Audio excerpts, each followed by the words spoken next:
That with Fred's presentation marks the end of individual presentations. And so at this point in time, a lot of questions have already started coming in the chat. And I just have a question which I will draw up from Fred's from what Fred talked about. You said the competence will get you noticed, but reliability keeps you there.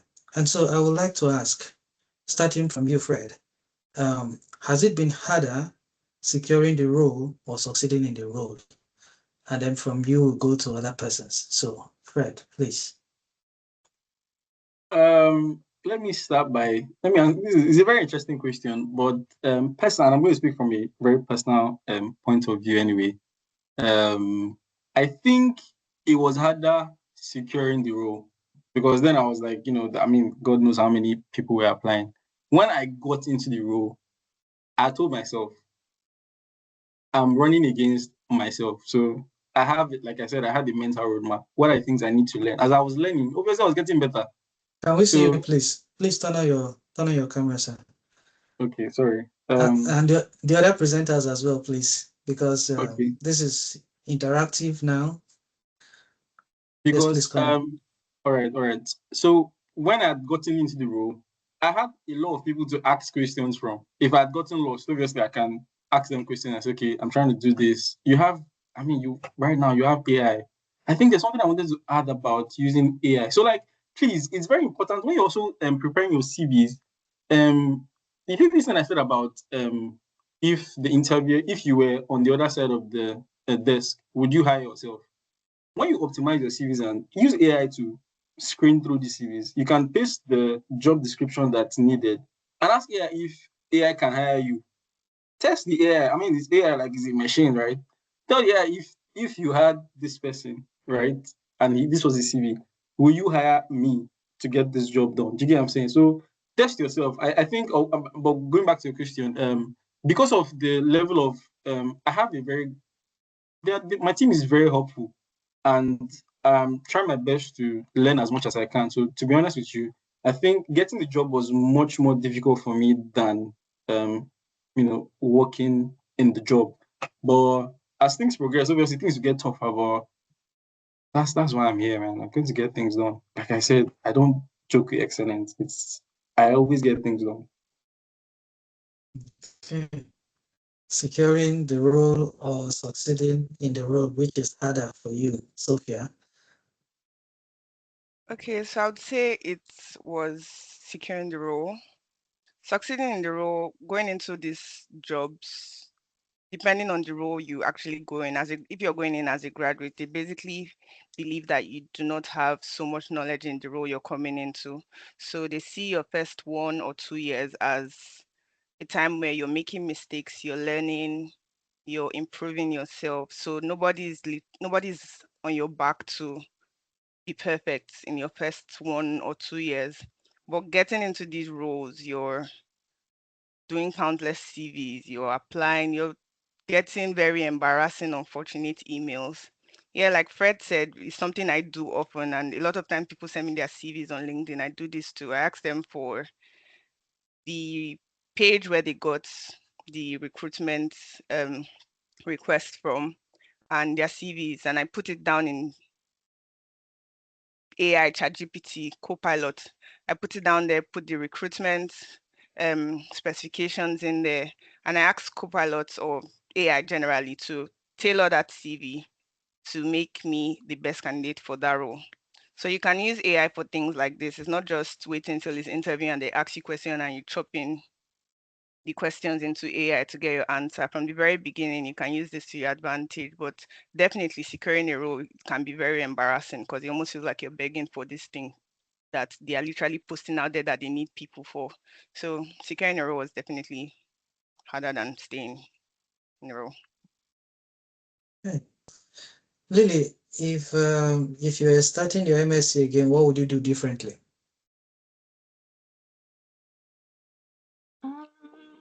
I would say that I tried to do a lot of research before I started my MSc. So I already kind of had a plan as to how to move forward, or I had like a roadmap of when to start this and do that, start that. And I cannot say that I regret anything or that I feel like I did not do anything properly the first time. But something maybe I would keep in mind is maybe start preparing for, because I'm thinking that we are talking related to getting like the security role in the UK.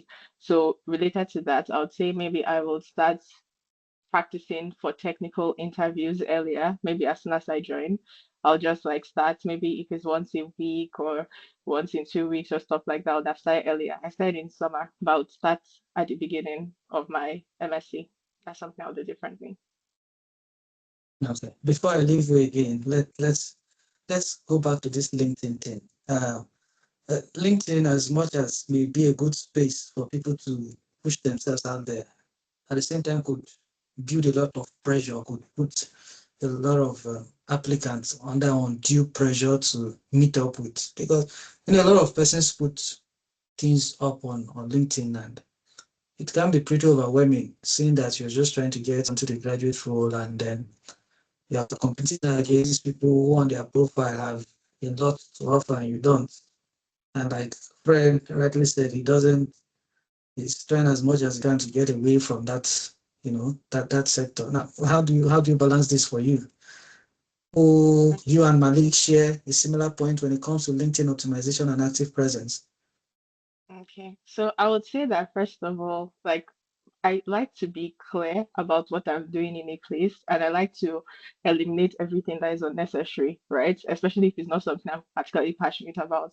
So for me, what was LinkedIn? LinkedIn was an opportunity to show that first of all, I am proactive and I'm doing things. And I'm on this platform. It was not a place where I wanted to see what other people were doing.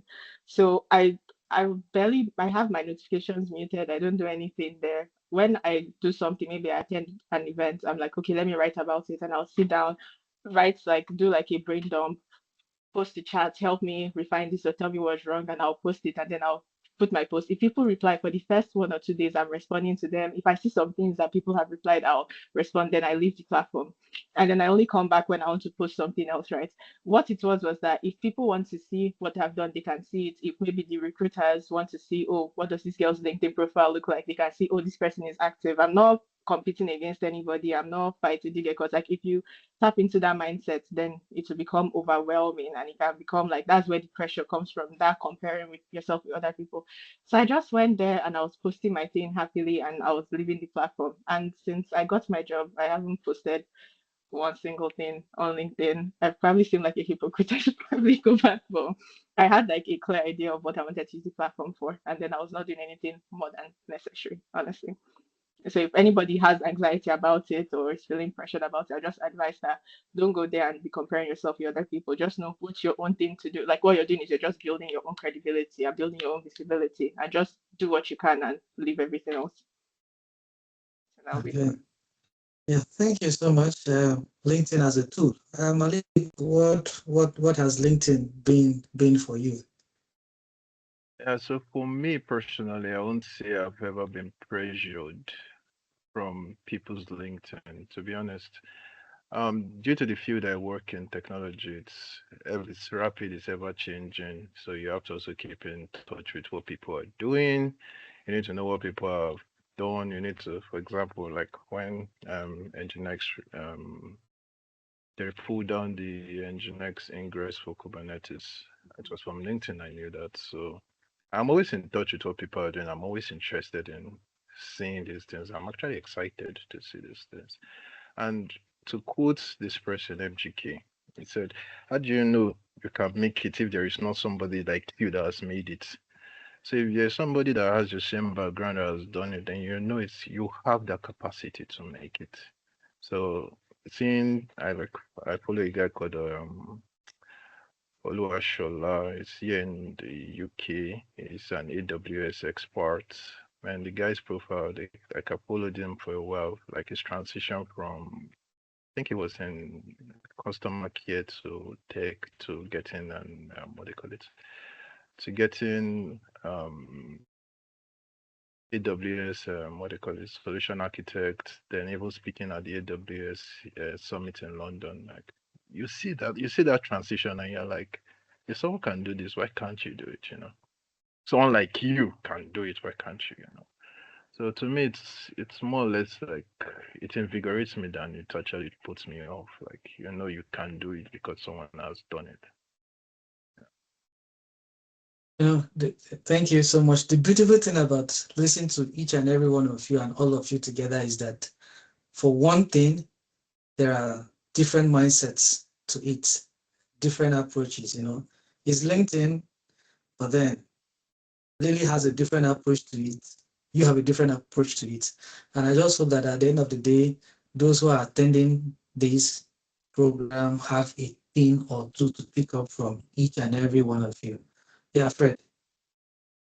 It's quite ironical, but being someone that wants to move away from LinkedIn, I can probably count on one hand how many applications I made through LinkedIn. But I've gotten more job offers now that I'm in the role from LinkedIn than any other place. I don't like LinkedIn, but LinkedIn is chasing. It's just what it is, man. But like I said, it's ironical. It's just something I wanted to put out there. No, okay. Thank you. Ifezue. Miss Sophia, please. LinkedIn for me, I think LinkedIn, I've always liked putting things out there on LinkedIn, especially when it's something I'm very curious about. But I also realized, just like Fred said, after I got my job, I had a lot of recruiters reaching out to me, to the point that at some point, initially, I thought that, could this be a scam? Do they need something from me? But recently, I've been accepting some of them and like responding to a lot of them, to asking they would like to move me to a different company and all that. So try and use your LinkedIn creatively, use it, interact with people. You can post once in a while. You can also go into people's comments and give your opinion about something. It just kind of, I mean, we know all this social media algorithm just kind of pushes you out there too. So more people see you and you're able to see other people's posts, and you never know the post that will actually help you in securing something important or getting a good network much later. Thank you very much. So there are some questions in the chat. I don't know if you all can look into the chat and then jump on one or two questions as you deem fit. Well, there seem to be so many of them, but in order of them being posted, I think the first one here is by Nefisatu, and she's asking, she had initially applied for a role which the interview didn't hold, and reached out to the CEO to guide her through and mentor her. Eventually the CEO accepted, and she's asking how she's going to approach this. So if there's anybody that wants to take up on how she should approach this acceptance for a mentorship opportunity.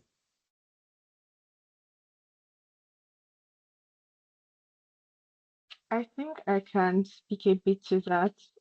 Within my company, we have like mentors. I have two mentors actually.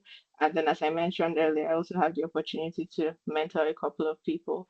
So I would say that since he has accepted the offer to mentor you, I think one thing that you should do is to try to be very mindful of his time and try to make the best of the experience. And one way to do that is to have a clear idea of what exactly you need mentorship on, or maybe have like a roadmap or a goal that you're working on. Because if you do that, then your every interaction with him can be a lot more valuable. He'll be able to add more value to you, and he'll see that you also are clear on what you're doing. Like, to gain, the thing is just gain clarity first of all as to where you're headed, and then again there's like the etiquette for mentorship. Maybe once in a while you can send like a follow up, like an update, like, oh, how are you? Like, not necessarily how are you, not on a too personal level, but then you can just like maybe check up on him, like send an email and stuff like that. It could be monthly, it could be once in 2 months, because things people are very busy. If he's a CEO, he's most likely very busy. So you don't need to be in constant communication with him. But then just have a clear idea of what you want, have particular questions you want to ask him. If he gives feedback, try to implement it. And then during your next sessions, you can come up and say, oh, we spoke about this last time. This is what you've done with it. This is the result. These are your new set of questions, things like that. I think just being very clear and making it obvious where exactly he can help you would be one tip that I would mention for like going about building the positive professional relationship and making the most of the mentorship. Okay, thank you very much for sharing that. I wish to see that all questions related to PTDF, travel, and all of those things, you do well to approach the speakers individually. And we also have a platform, Belonging in Action, that takes care of that. So you could follow any of the speakers and myself, and you will be up to date with programs that we give you pre-departure tips and all of that. So please leave all PTDF related questions out of here. They won't be attended to. Someone is asking, when is the appropriate time to begin applying for grad roles? So anybody can jump on that, please. Yeah, start from this night. Start as soon as possible. Don't wait till there's no perfect time, but start as early as you can, because you just never know. You can't just keep waiting until something comes up. A lot of times they also know how schools go, and when you apply, they know if you're still in school. Some of them will ask your expected grade, and a lot of times they don't follow up. My company, when I applied, that's my expected grade. Nobody ever asked me to bring my degree, what I graduated with, and all that. Start as early as you can. And if you end up getting the job and the date to start is a date that is not okay with you, or you're still probably in school, just let them know. A lot of them are very okay with moving the date. You don't have to resume on a particular date. So start as early as you can. Don't wait for anything. There's nothing to wait for. Alfred. Thank you for that, Sophia. Just to buttress what Sophia was trying to say. I think I answered the question in the text box. You need to make your mistakes early enough. So start early. I mean, we literally just explained to you that we got so many rejection emails. You need to get those rejection emails early to know where you're making the mistake, because by the time it's too late, you have more graduates coming. Unless you want to compete with way more people, start early. It's the advantage. Use every possible tool you can early. Again, why shouldn't, okay, what do you get to lose if you start early? Nothing. So start early. Sorry, one more thing.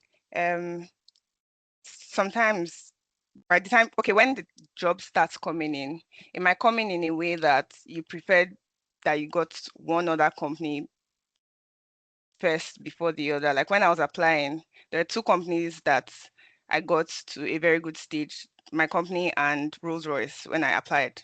But my company came in and I got the role first, and I got they had already started my sponsorship process and all that before Rolls-Royce came in, and I was like, would I have gone for Rolls-Royce? Can I still go back? But by the time I've gone through and like gone to do my own research, I'm like, okay, this is fine where I am. So if I didn't start early or start out when I had a lot of opportunities, would most likely have passed me by. It's possible someone else applied for my same company but applied later, and that's just why they didn't get it, not because I'm better than them. So just start as early as you can.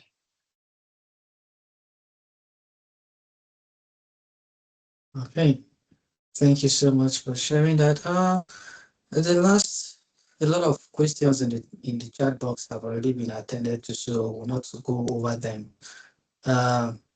Someone is asking that apart from where is there a particular website apart from Grad Cracker they can go to obtain information about jobs that are going to be sponsored or stuff like that? Are there any websites you can refer them to?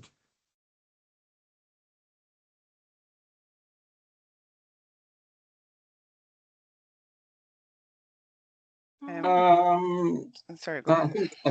I think AI exists for a reason, man. This AI, it has knowledge that I don't have, that probably this my co-panelists don't have, but AI can point in the right direction. So just ask AI, write any prompts that comes to your head. I have this stock at this place. Grad Kaka is not giving me this. AI will just keep pushing you somewhere and you stumble or something. Yeah, Malik, go ahead. Yeah, to chip in on that, I would advise that yeah, you're still early right now, apply, but your focus should also not be on sponsorship. I can tell you for a fact I have a friend who is working right now. He's not even bothered of even if he's going to be sponsored or not because he feels it's okay. So get the job, get the experience because at least there's something you people have heard right now. There's what you call the UK experience. Get the experience, and if for any other reason the next job might just be easier to get in because you've already gotten the experience, you've gotten the interview experience, you've gotten the working experience, so your next spot might just be just easier. But apply early. For now, I'll tell you, don't allow sponsorship be the target of what you are looking for, whether it sponsors or it doesn't sponsor. Just apply. If you get in, yeah. If you don't get in, not a problem. Still go through the process of the interview, still learn, use it to build your character. Just use it to build yourself, build your character in your process. Yeah. So, thank you. This one is specifically directed to you, Malik. Do we need to have years of experience before thinking of coming to study a master's degree to later apply for a job? The person has been persistent, so kindly. Do you need to have years of experience? No, you don't actually need to have years of experience to actually do a master's degree. I know a couple of people who are in areas who just from their bachelor's, they are currently on their master's. So you don't have to have years of experience to directly go to your master's. And I also still know people who have gone from bachelor's to master's and they are working right now. So it's not you said it right, but it doesn't correlate basically. So no, you don't have to have years of experience for that. Thank you. I think that question answers both the question asked by Vincent and the recent one asked by Tobias. Fred, go ahead. I'm sorry, I didn't get that. The question Malik answered again. What was the question? The person was asking, do you need years of experience before coming in for masters or before coming to the masters to do your coming into the UK to do your masters and then subsequently applying for a job? Okay. Just like Malik said, you don't necessarily need it, but maybe I'll just say this from an anecdotal point of view. My experience helped me in my interview. So an experience is always an advantage. That if you get experience, of course you would like that you have it. It sets you apart from others that don't have experience. So if you can get experience, by all means get it before you come to the UK. It's not, don't look at it as though because others don't have it, it's okay. You need as much advantage as you would like. So if you can get experience, my dear, please get it. Okay, thank you. I'd like Lily and Sophia to jump on this one quickly. A lady is asking, I'm sure she is, to have asked this, that I wanted to ask a question on navigating the corporate world as a Black girl. So kindly attend to this. How does she navigate the corporate world as a Black girl? I mean, personally, I don't go around thinking like, oh, I'm a black girl. Like, I think a lot of companies now have like cultures that are very, for example, maybe racism or those type of things, they kind of curb them to a good extent. So I don't necessarily feel like I'm in a very specific type of experience as opposed to like people around me. But then obviously people still have some biases, or people like the actual individuals within the company. They maybe there are things like, oh, maybe because you're a woman, maybe they'll not take you so seriously, or maybe because I don't know, like I've not experienced anything personally. I would say like Alfred has mentioned, just maybe setting your standard for excellence very high, like just knowing that okay, you're just always going to try and do your best. Don't be, I think what I'll speak about more is about maybe things that you personally will be feeling. Maybe you be feeling like shy, or maybe you don't want to speak up, or maybe you feel insecure. Like it's to push past all those like resistances that might stop you from expressing yourself or showing your worth, and just you're doing good work, you're showing people that you're doing good work. Let your work speak for itself. If people are trying to You can also, there are like, maybe you don't need to read a book or take a course, but then there are like some work etiquette things that maybe you might not naturally know about, but if you read about it or hear people speak about it, you know about it. So you learn how to stand up for yourself in meetings, you learn how to present your work favorably, you know, learn how to deal with like particular tricky situations that might come up. I don't think, like, personally, I try not to go around thinking, oh, I'm this marginalized person, I'm like a black girl in this, or I'm like the only girl, I'm the black girl, I'm this or I'm that. Like, maybe in certain situations there's the case where you'll be experiencing something different from the other people, right? But I think in all things, just try to don't shrink into yourself, still show your work, still do the good work, still do your best, and I think there'll be no problem.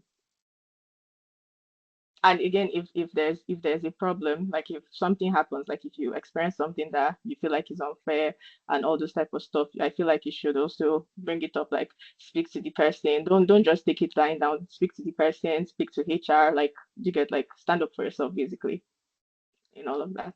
Thank you. Okay, so I think Lily has said like 95% of what I was going to say. Don't go around looking or seeing yourself that, oh, you're the black girl in the room, or yeah, you're the most outstanding color in the environment. No, don't go around. Sometimes it's quite obvious. I go into some places and I'm like, I'm the only black person there. But at the same time, okay, so I will speak about my company. They've made it in such a way that even in leadership, you have black women there. So you do not feel like you're alone.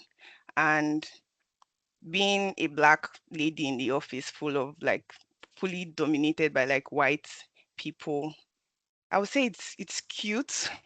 At the same time, it can be not a lot in a bad way, but people are constantly trying to look out for you and ensure that you're okay. I have someone at my office, a leader one time wanted to compliment something I had done. So she sent an Arup wide email, and my company is in like a lot of different countries in the world. So she used that email platform to send it, and she spelled my name wrongly. I didn't particularly have an issue with it. Like, yes, I was like, okay, my name was spelled wrongly, but I didn't get so worked up about it. But I had a call and someone said, I saw that your name was spelled wrongly. And it was a white guy, and he called her up and she apologized in that email and spelled it correctly. And yeah, it was nice, but at the same time, like, this is not a lot. Calm down a bit. But yeah, it's not something that it's not terrifying, it's not scary. A lot of companies now have a very inclusive environment, so they want to make sure everyone feels safe. I mean, there are other races there, so it's not just you being black. There are a lot of other races there. There are a lot of people of other backgrounds there. So don't look at yourself as like you're you're the brightest or you're the darkest in the room. Just set your standards and be good at your job. Nobody's going to make you feel low. Be good at your job, do your thing, and be a boss at it. Okay. Fred, thank you, Sophia. Fred. Let me just take a leap from where Sophia stops. Be a boss at it. Like I said, look, I've always said that grievance is not an economic model. No society can industrialize or moral appeals that I'm a black person, the odd one out.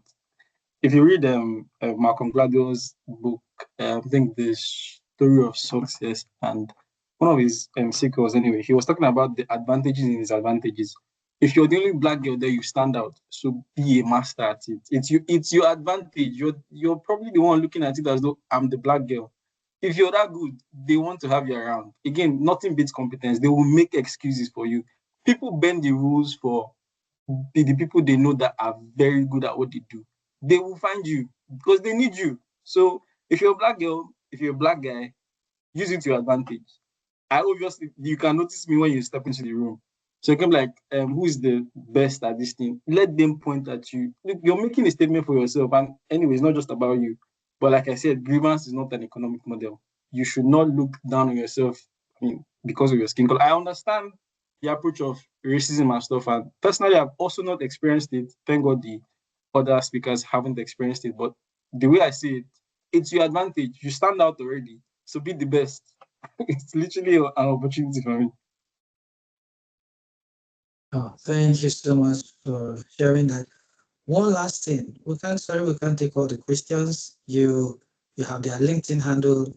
A lot of them have already dropped their email and their WhatsApp contact. Very generous of them. You can reach out to them specifically for some questions to be answered and for some level of advice and mentorship. But to get one last bit of contribution from each of our speakers. Now, what's the one thing that every attendee on this platform currently listening to you should do this week? One action they should do from this week. In no particular order, anybody can unmute and talk, but all of you have to give them an action. I mean, I've already said it, and I'm sure that's why. If you, let me say this part, because I think I didn't say it earlier, and I wanted to say it. If you check the portfolios of all the co-panelists, these three speakers are higher up than me, and I aim to be like them. But let me tell you something that is a watchword for me. Make excellence a personal habit. That's something I want everyone to take from me. There should be no other level beyond excellence. Please, you need to be very good at what you're doing. It's a competitive market, and I mean, if you were the one hiring, you would want the best, right? So be the best. It's just make excellence a personal habit. You need to build it. It's not. Let me say this now. If you watch Olympic athletes to qualify for the Olympics is really something that's it's unimaginable. I'm not even that good at any sports that I can go for the Olympics, but these people have taken years to build themselves like that. There's no day that they don't, let's say someone like Usain Bolt now, he doesn't joke with his routine. Don't joke with the things that make you excellent. Make it very personal. You need to see yourself as an Olympic athlete. What is going to get me up there? Make it personal. Every day, I think towards the end of my presentation, I said, you must make this for the next 10 years. It's a personal decision. It's your life. I can't live your life for you. But if you want to get up there, then you have to beat the rest of the people. So make excellence personal and you definitely get up there. That's one thing I feel they can take from me.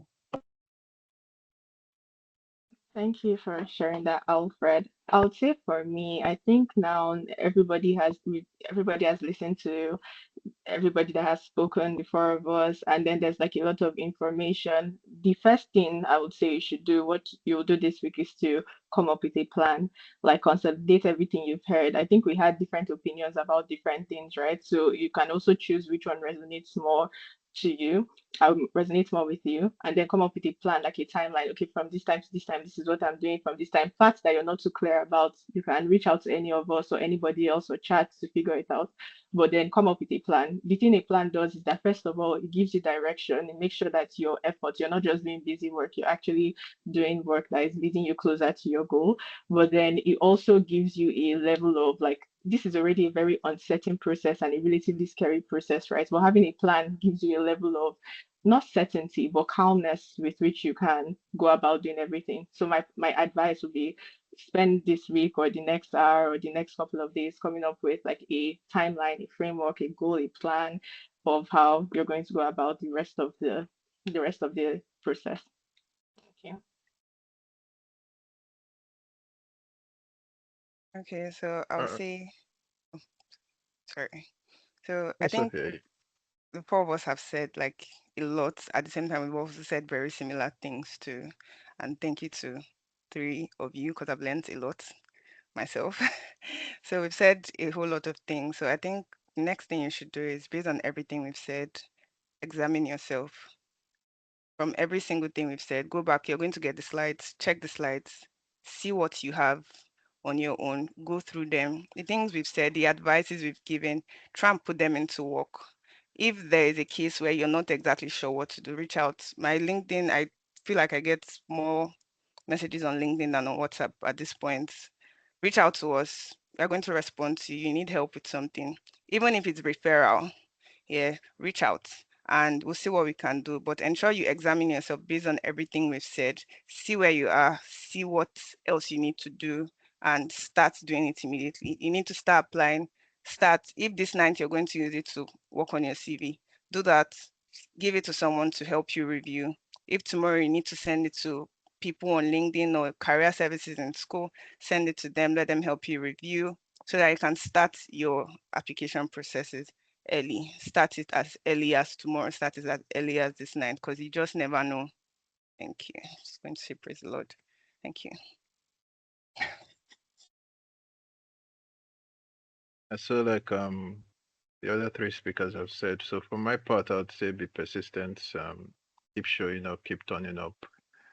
During this journey, you'll get a lot of no's.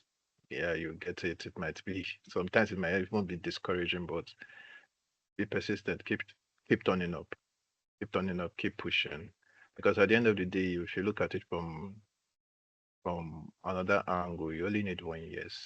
You just need 1 year from one person that is going to believe in you. So look at yourself as well as, like also Alfred said, put yourself in, give yourself that on that bar of excellence. Would you want to hire your own self? Look for where you can improve yourself and keep improving yourself. And much as possible, to always say from the people that know me, I'll tell you, believe in yourself.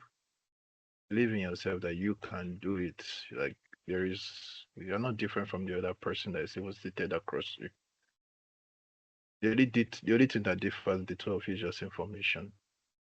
So get that information, grow, be steady, be persistent, keep turning up, no matter the news, no matter what happens, just keep turning up.